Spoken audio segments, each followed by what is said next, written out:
I'm back with a very important video on how to stop frying your brain with your cell phone.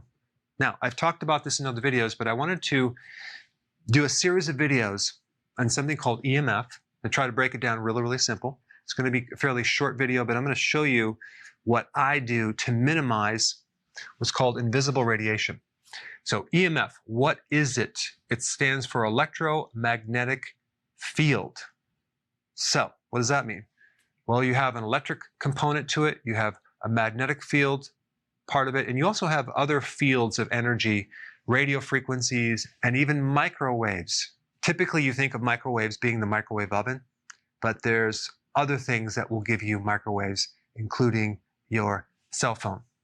The problem is it's not regulated by safety codes at this time.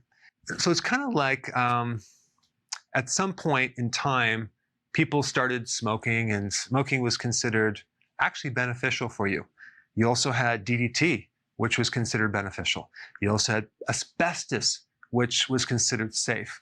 And then you had sugar, which was considered beneficial at one time. And then years later, they find out, oh, we didn't do the safety testing on that long enough, so whoops, sorry. So we're going to put some regulation in. So right now, unfortunately, there's not a lot of safety testing going on. Now, let's first talk about the electrical fields. So you have all these little electrons going through a wire that's called the current going through the wire.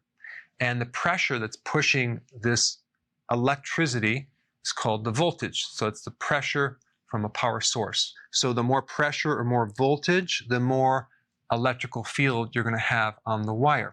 And so let's say, for example, you're trying to sleep at night, and right next to your bed, you have a light source, you have your alarm clock, you have some other electrical devices. And some people might have the consideration that if they turn the light off, the electrical field goes away. Well, I want to demonstrate that it actually doesn't go away unless you unplug the light at the outlet on your wall.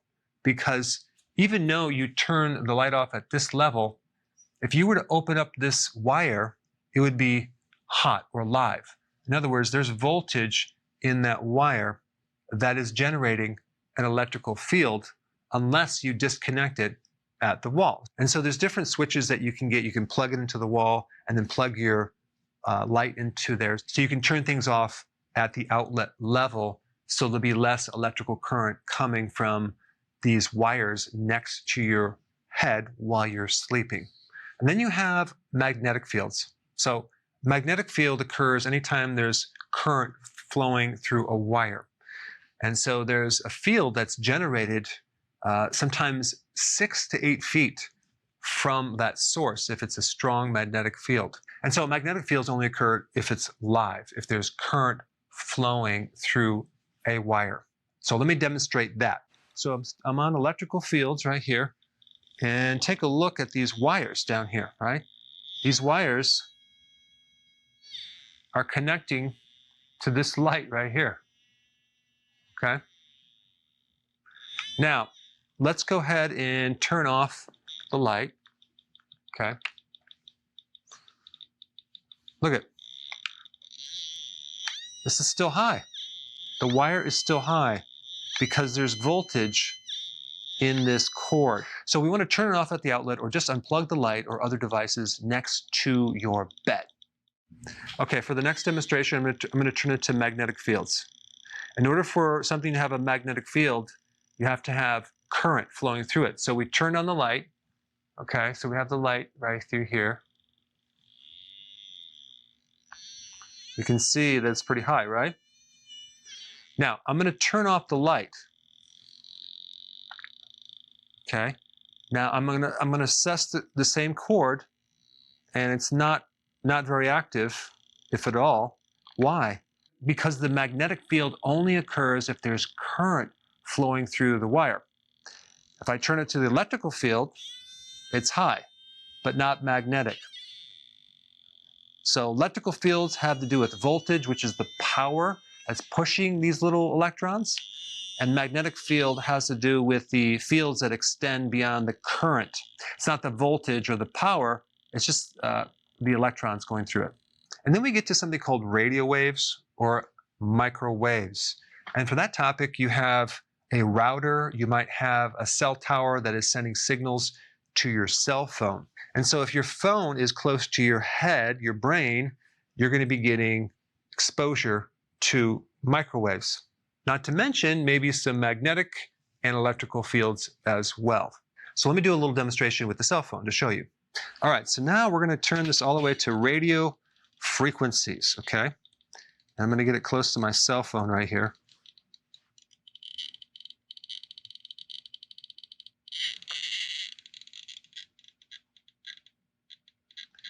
You can see it's pulsing, right? Because we have the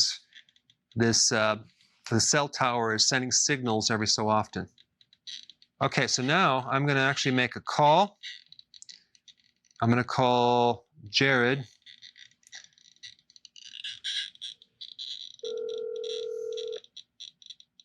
So you can see that it's pulsing like this. So all these microwaves are going right through your brain if it's held up close to your skull.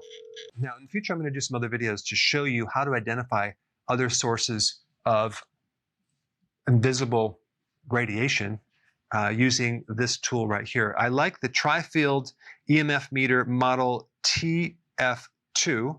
I have other devices. This seems to be very simple. It's very accurate. And I'm going to show you what I found with my power cables, my backup on my computer, the actual screen itself, the Wi-Fi devices, the printer. And so all these things are bathing your body in these frequencies.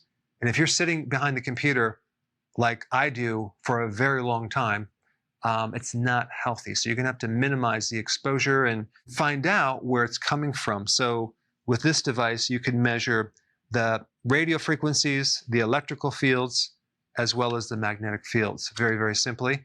And I'll be doing more videos on that. If you're interested in getting one of these, I'll put a link down below and you can check it out. I don't get any kickbacks or anything like that. And so it's a really good device, and you can go around your house and just find the sources of where you're being affected. Now, getting back to the cell phone, what are you going to do? Well, there's a couple things. First thing is that try to talk with the speaker on so it's not connected to your head. But what I found was this right here. Okay, so now I have these earbuds, which are right here, right? Got it plugged into my phone, and I still have it on radiation. So you can see that they're not really having any effect. Definitely the earbuds are the way to go. So we have earphones and a mic, and it's called anti-radiation ear tubes. Okay, they're headphones with the mic. EMF protection. You can look these up. I'll put a link down below on Amazon on the one that I have. But again, I don't get any kickbacks or any commissions, but I just want you guys to know about this. So what's cool about this is that there's just a tube between this source and your ear. So it gives you some space so you don't have a direct electrical wire going into your ear. That's why I don't recommend the Bluetooth devices where you're sticking the ear. Now, the sound pickup is not perfect, but it's doable. So what you would do is you would put these in your ear, and the problem is that this is not going to connect into your cell phone. Okay, so you have to get an adapter. And so I got an adapter right here. I'll put a link down below, which plugs into this 3.5 millimeter jack. Then I can stick this into my cell phone. So now I can hold the source of the radiation over here and not have it affect my brain. Now, I am doing a lot of Zoom presentations all day long. So what I did is I got an adapter for that too. So this is what it looks like right here. So this has a USB, and then I can plug this right here, plug this in the back of my computer. And now I can actually be on Zoom and interact with people. And so no longer do I have to have those headphones, which actually make your head so tired. And so I found my energy greatly increased after getting this adapter and also these earphones. So I highly recommend it if you're on the phone a lot. I would recommend it for your kids if they're on Zoom, doing the homeschool. Especially the younger they are, the more sensitive they're going to be, especially on putting electromagnetic fields into your brain. Not a good thing. So go ahead and try this and comment down below, and stay tuned for more information about how to protect yourself against EMFs.